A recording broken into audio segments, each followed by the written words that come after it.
안녕하세요. 송도 의료원의원 박성민 원장입니다. 임플란트 치료 이후 혀가 아프다는 분들이 간혹 있는데요. 치과 치료, 특히 임플란트 이후에 발생한 혀 통증의 원인은 대략 세 가지로 확인할 수 있습니다. 첫 번째가 금속 알러지, 두 번째가 치료 중의 손상, 세 번째가 치료와 직접 관련이 없는 구강 자결감 증후군입니다. 첫 번째 금속 알러지는 임플란트 재료로 인한 구강 내 알러지 반응으로 나타나고요. 대표적인 원인 물질은 임플란트 재료로 사용되는 티타늄입니다.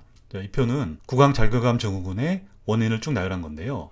국소 원인의 첫 번째, 치과 치료와 치과 재료가 잘 맞지 않는 경우가 있었고요. 두 번째가 접촉성 알러지로 인한 경우인데 역시 치과 재료가 그 원인으로 지목되고 있습니다. 그리고 심리적인 문제가 주요 원인으로 알려져 있는데요. 치과 재료 중에는 니켈과 티타늄 이온이 구강 자결감 증후군 환자들의 구강 내 화끈거림의 원인이 될 수 있다고 알려져 있습니다. 실제 2017년도 나온 연구에서는 7명의 구강 자결감 증후군 환자와 이들과 성별과 연령을 매칭한 대조군 7명과 구강 편평태선 환자 8명의 다양한 중금속 레벨을 조사했는데요. 이 중에 눈에 띄게 구강 자결감 증후군 환자들은 많이 검출되는 중금속은 티타늄으로 알려졌습니다. 일반인에 비해서 약 2배 이상 높은 수치고요. 그 수치는 임플란트 이후 5년 미만인 분들에게 훨씬 더 많이 검출이 됐습니다. 5년 이상 된 경우에는 일반인과 큰 차이가 없었고요. 자, 다음으로 치과 치료 중 직접적인 손상도 혀통증의 원인이 될 수 있습니다.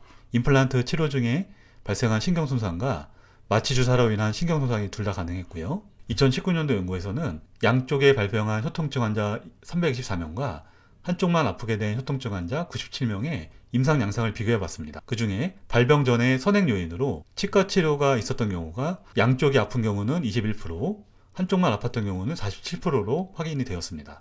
혀통증이 발생한 부위는 혀가 가장 많았고요. 뺨 안쪽, 입천장, 잇몸, 이빨, 혀 아래, 입술이 발병 부위였습니다.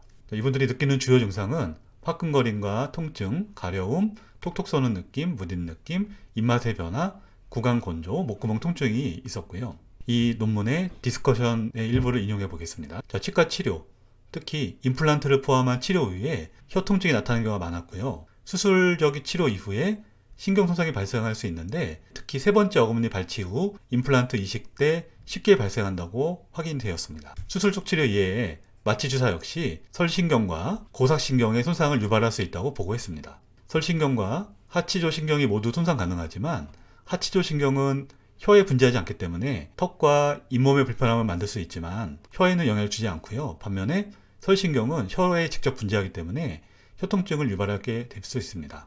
안면신경에서 분지한 고삭신경 역시 혀 앞쪽 3분의 1을 지배하기 때문에 혀통증의 원인이 되기도 합니다. 한편 이러한 신경손상은 1차성 구강 자결감 증후군과 유사한 신경통증을 유발할 수 있다고 확인되었고요.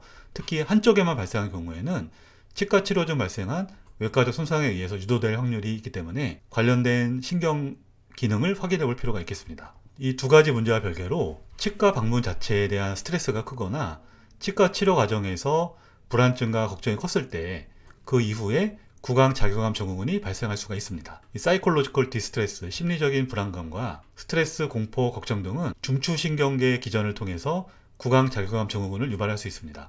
과거 다른 연구를 참고해봐도 중추신경성으로 인한 BMS 환자들은 더 심각한 심리적 문제를 호소한다고 알려져 있습니다. 자, 이처럼 치과 치료, 특히 임플란트 이후에 혀통증이 발생할 수 있는데요.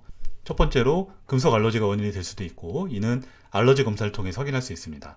두 번째, 치료 중 손상도 가능한데요. 이때에는 치과 검진으로 그 손상 범위를 확인해 볼 수가 있습니다. 하지만 대부분의 경우는 이 두 가지 원인에 해당되지 않고요. 일반적으로 알려진 구강 자결감 증후군으로 인해서 나타나는 혀통증으로 봐야 하겠습니다. 감사합니다.